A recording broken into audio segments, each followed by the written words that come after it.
Welcome to the Perfect Fourth Podcast, episode 2, and I'm with a guest that I'm really excited to talk to. It's Southern Sunday. How you guys doing? Doing good. Great. So, first question off the bat, for the people who don't know you, Brandy and Stevens, you guys just introduce yourself, and just the floor is yours. Ladies first. Of course. Yeah. Well, I'm Stephen Coons, and we both make our home here in Ashland, Kentucky. And I was born right down the road from where I live. And my first influence of Southern gospel music was the Happy Goodman family. Yeah. And from then on, my dad introduced me to my now favorite group is the Inspirations. Mm-hmm. And then on out, that's when I wanted to pursue my dream of becoming a music minister.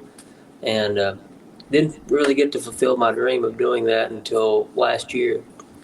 But the Lord seemed fit to bring us together earlier this year, and I'm enjoying life and enjoying ministry. And it's a blessing to be able to do what we're doing today. Awesome. Well, I'm Brandy York. I am married. I have a 12-year-old son, and I'm also a nurse. Just got off work. So we're here locally. I've been an ICU nurse for 14 years. And I have been singing and playing music most of my life. But it wasn't until it was earlier this year that I got really serious about it. Midlife crisis, I guess you could say. I am pushing 40. So I thought, you know what? I'm going to see what happens if I go out solo. So I did. And I guess God had bigger plans, because within a month of going solo, I had just 2 appointments. And then boom, I meet this guy at a local singing event. And you can't get rid of me now. I can't get rid of him now. I've tried. But he was solo, I was solo. And then we decided, hey, maybe we could sing together sometime. Turns out I was scheduled to sing solo at his church just probably a week later. It was Easter Sunday. And the church we're at right now, this is his home church. And I sang, and I thought, let's try a song together. And we just instantly had those family harmonies. And we are not related by no means. So, hey, now, we bicker and argue all the time. That's great. We are like brother and sister, and that's what's been a big blessing. He's the little brother I never had. Hey, he's my little father. So, as I said, I've done music all of my life, pretty much.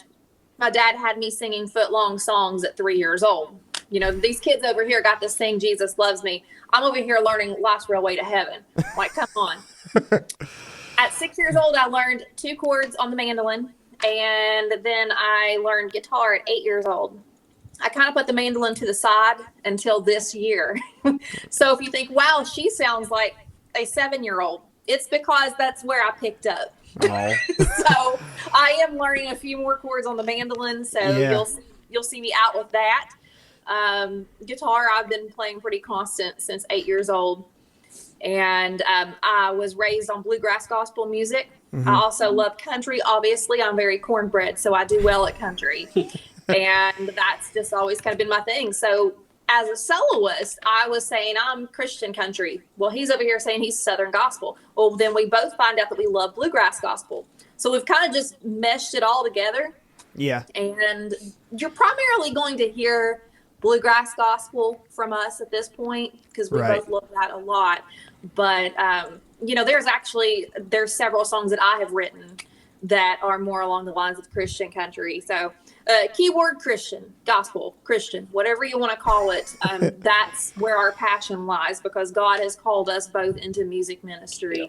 And it's like physically hard to try to sing anything else. I'm like, ooh, that sounds terrible. Ooh, I'm off key. It's because God doesn't have plans for me to sing anything other than Christian music.